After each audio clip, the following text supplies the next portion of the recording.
About something today. I mean, we're all here because of our concerns over corporate greed. In my opinion, maybe I'm a little bit cynical, but asking a corporation not to be greedy is like a little bit like asking a snake not to bite. They're going to do it. It's in their nature.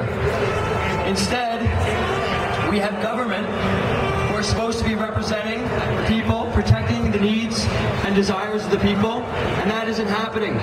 Instead, we have elected officials just recently who have been rushing to the media, commenting on the Occupy Canada movement. Stephen Harper, Flaherty, and Carney, Christy Clark have been coordinating their talking points when they're addressing the media. They're saying the exact same thing. They're saying, we understand Occupy Wall Street, but Canada has a different situation. Harper said on Radio Canada the other day, Radio 1, CBC, that Canada has the strongest financial system in the world. It's different here. We didn't bail out our banks. That is a lie. What I want to do is correct an information problem in this country where we have our elected officials who are using millions of dollars of tax dollars in order to spread this misinformation, to manipulate the way that we think and feel. In actuality, we did bail out our banks. In 2008, the decision was made that we would give an initial payment of $25 billion to the Canadian banks in order to buy secured assets. They were ill-managed assets, toxic assets, just like in the States. In the States, they bailed out their banks to the tune of $700 billion. In addition to the $25 billion initial payment, we then a month later approved another payment for $50 billion to bail out Canadian banks and buy up their toxic assets. $75 billion. If you look at the size of our economy and the size of our population, we are 11% the size of the United States of America. And we bailed our banks out to the tune of 11% of what America bailed their banks out for.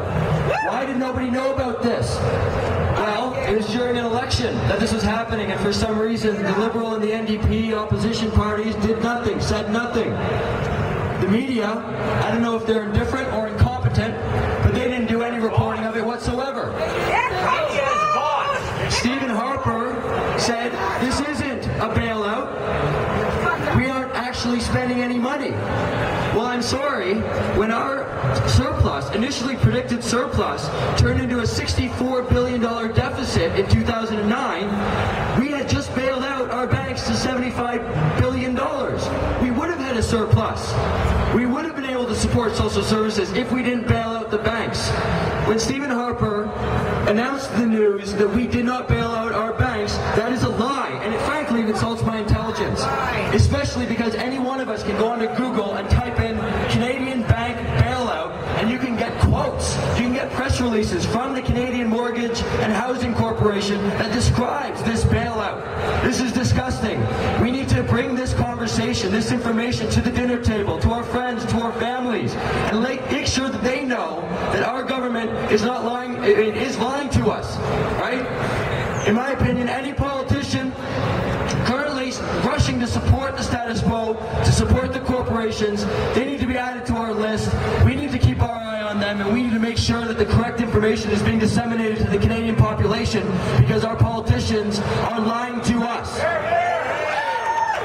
What I recommend, at some point, very soon, possibly tomorrow, that anybody who's upset with the fact that we bailed out our Canadian banks and then had our own elected officials lie to us about that bailout, that we go and we march the Canadian Mortgage and Housing Corporation. They have an office on